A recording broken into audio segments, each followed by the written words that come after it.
Hi friends, ఈరోజు మనం హనుమంతుల వారి చరిత్రలో ఓ చిన్న ఘట్టం గురించి చెప్పుకుందాం. హనుమంతుడు చిరంజీవి కదా, అందుకే ప్రతి యుగంలో అతని ప్రస్తావన సశరీర రూపం ఇచ్చి వచ్చి కనబడుతూ ఉంటుంది. సో కథలోకి ఎంటర్ అయిపోదాం. రామాయణంలో శ్రీరామ పట్టాభిషేకం జరిగింది. హనుమంతుడు వచ్చాడు. అయోధ్యలో ఉన్నాడు. రామచంద్రుల వారికి సేవ చేస్తున్నాడు. అయోధ్యావాసులు ముచ్చటపడుతూ చెప్పుకునేటటువంటి రామకథని, అంటే రామయ్య పుట్టినప్పటి నుండి ఇప్పటి వరకు జరిగిందంతా ఆసక్తిగా వింటూ ఉండేవాడు. అప్పుడు హనుమంతుల వారికి ఒక ఆలోచన వచ్చింది. అయోధ్యావాసులు చెప్పుకుంటుంటే విన్న రామకథని రాద్దాం అనుకున్నాడు. హిమాలయ పర్వతాలకు వెళ్ళాడు. అక్కడ చదునుగా రాత పలక మాదిరి ఉన్నటువంటి రాళ్లపై రామాయణం రాయడం మొదలుపెట్టాడు. ప్రతి రాతి మీద జై శ్రీరామ్ అని మొదలుపెట్టి క్రింద రామకథ అంతా కూడా సంస్కృతంలో శ్లోకాల రూపంలో రాశాడు. అలా రాసిన రామాయణం రాతి పలకలు ఒక గుట్టల కాదు ఒక పర్వతం మాదిరి పోగుపడ్డాయి. పూర్వం అందరూ ఏదైనా రచన చేయాలంటే తాటాకుల మీద వ్రాసేవారు.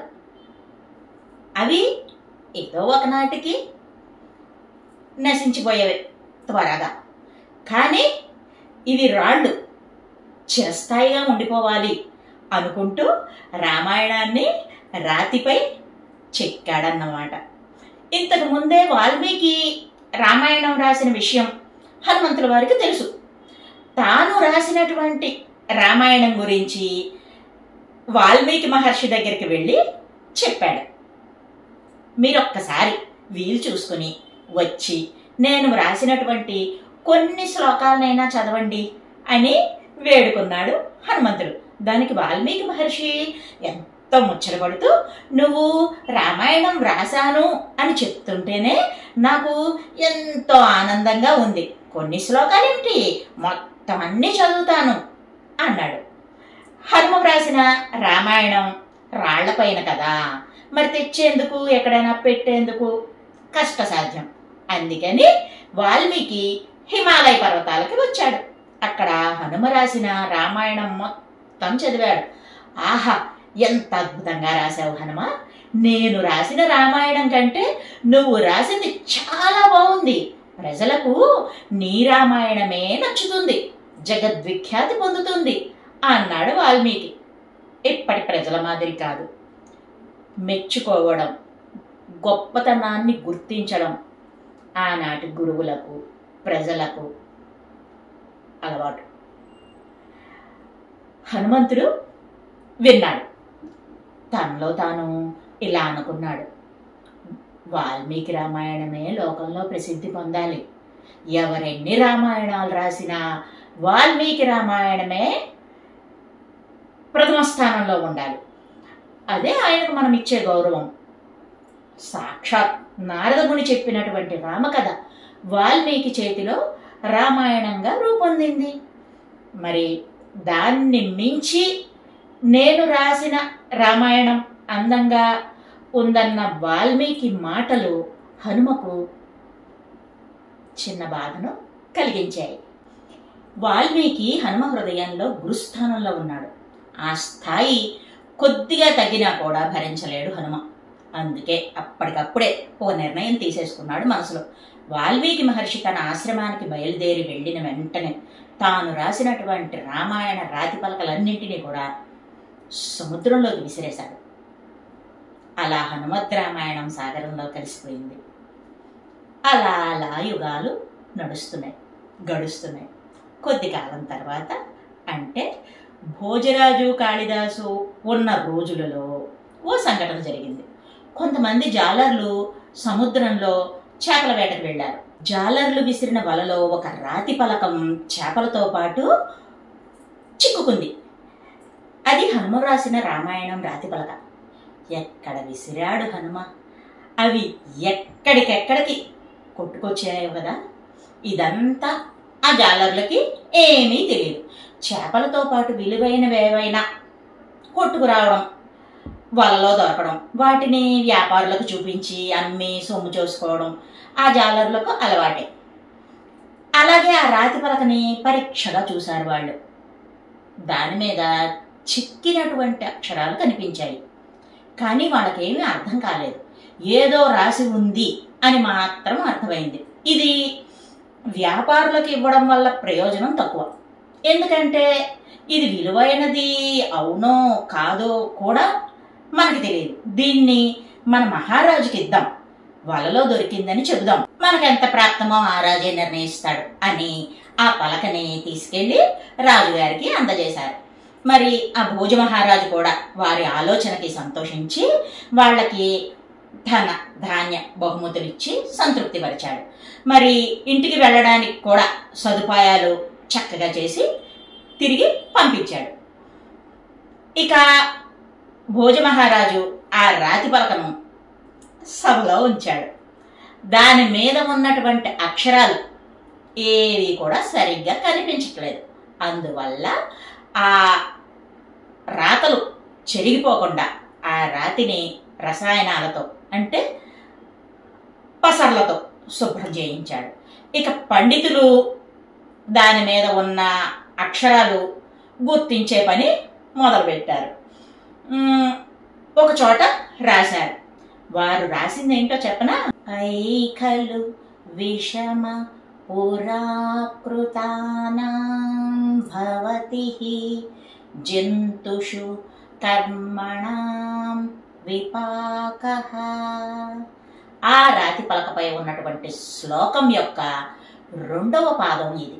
దీని అర్థం ఏమిటంటే, అయ్యయ్యో, పూర్వజన్మలో చేసిన కర్మల ఫలితం ప్రాణులకు ఈ జన్మలో ఎంత విషమంగా ఉంటుందో కదా అని. మొదటి పాదం ఏమిటో అర్థం కావటం లేదు. అక్షరాలు ఆ సముద్రపు అలలకి బహుశా చాలా కాలమైంది కదా ఆ రాతి పలకపై కనిపించటం లేదు, అరిగిపోయాయి. మరి ఆ విషయాన్ని భోజరాజుకు విన్నవించారు పండితులు. ఇక భోజరాజు తన భువన విజయ పండితులందరినీ చక్కగా కూర్చోబెట్టాడు. మొదటి పాదాన్ని అర్థవంతంగా మీ మనసుకి తోచింది వ్రాయమన్నాడు. సరేనని పండితులు ఆ రాతి పలకని పరీక్షగా చూశారు. దానిపైన వారికి జై శ్రీరామ్ అని కనిపించింది. దాంతో అది రామాయణానికి సంబంధించిన విషయంగా తోచింది అక్కడ మహాకవులందరికీ. మహాకవి భవభూతి ఇలా రాశాడు. వను కులమ కలంకం ఆయతాక్ష్య కవచ రజనీచర సంగమ అపవాదః. సీతాదేవి 10 నెలలు లంకలో ఉండి వచ్చింది కాబట్టి ఆమెకు అపవాదును అంటించారు. ఆమె అకలంకమైపోయిందని ఎవరో వాగారు. సీతమ్మ గురించి అలా ఎలా మాట్లాడుకుంటారు? ఎటువంటి పుణ్యచరిత ఆమె! ఆ రాక్షసులతో సంబంధాలు అంటగట్టి ఈ అపవాదు వేశారేంటయ్యా? అది ఈ పాదం యొక్క అర్థం. 2వ పాదం, పూర్వజన్మ కర్మ ప్రాణులకు ఎంత విషమంగా ఉంటుందో కదా ఈ జన్మలో అంటూ పూర్తి చేశాడనమాట. భోజరాజుకి ఈ పూర్ణ నచ్చలేదు.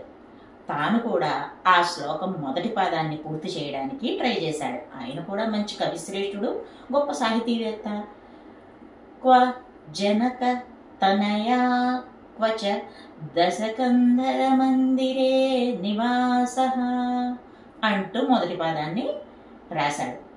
ఎక్కడి జనక మహారాజు కూతురు, శ్రీరామచంద్రుని భార్య, ఎక్కడి రావణ లంక, ఆయన ఎంట ఈమె ఉండడం ఏమిటి? పూర్వజన్మ కర్మ ఫలితం ఎంత విషమంగా ఉంటుందో కదా అంటూ పూర్తి చేశాడనమాట.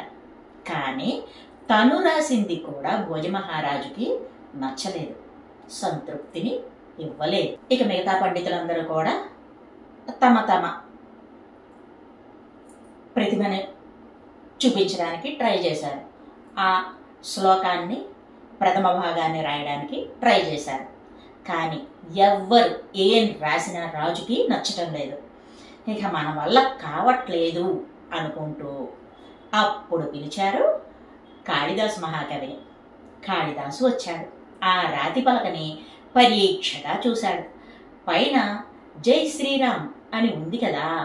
కళ్ళు మూసుకొని ఒక్కసారి మనసులో శ్రీరాముల వారిని ధ్యానం చేశాడు. ఆ శ్లోకాన్ని వ్రాయడం మొదలుపెట్టాడు. శివా అంటూ.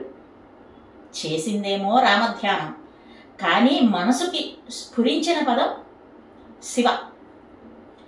శివా శిరసి శిరాంసి యాని రేచః శివ శివాతాని లుఠంతి కృత పాదయై ఐ ఖలు విషమ పురాకృతానాం భవతి జంతుషు కర్మణాం విపాకః అని పూర్తి చేశాడు.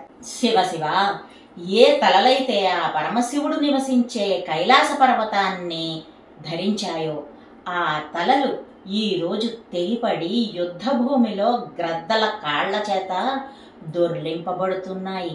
అయ్యయ్యో, పూర్వజన్మ కర్మ ఫలితం ప్రాణులకు ఎంత విషమంగా ఉంటుందో కదా అని ఆ శ్లోక అర్థం. అంటే శ్రీరామచంద్రుడు రావణాసురుని 10 తలలు తెంచి ఆ యుద్ధ భూమిలో కింద పడేస్తే ఆ తలలని రాత్రివేళ గ్రద్దలు వచ్చి తన్నుకుంటూ అటు ఇటు దొర్లిస్తున్నాయి. గ్రద్దలు మాంసఖండాలను తింటాయి కదా. అలా పూర్తి చేశాడన్నమాట కాళిదాసు. అందరూ అద్భుతం అన్నారు.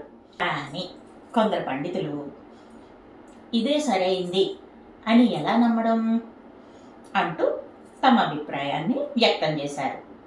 ఇంకేదైనా కూడా అయి ఉండొచ్చు కదా. అనగానే కాళిదాసు హనుమంతుల వారిని ధ్యానం చేశాడు. హనుమంతుడు ప్రత్యక్షమయ్యాడు. కాళిదాసు వ్రాసింది సరైనదే, అది నేను వ్రాసినటువంటి రామాయణ శ్లోకం, కాళిదాసు మహాకవి, కాళిదాసు మహాకవి అంటూ మాయమైపోయాడు. చాలా అద్భుతంగా ఉంది కదా కథ. ఇలా మరెన్నో కథలను మీ ముందుంచేందుకు ప్రయత్నం చేస్తాను. తప్పక ఆదరించండి. Bye bye friends.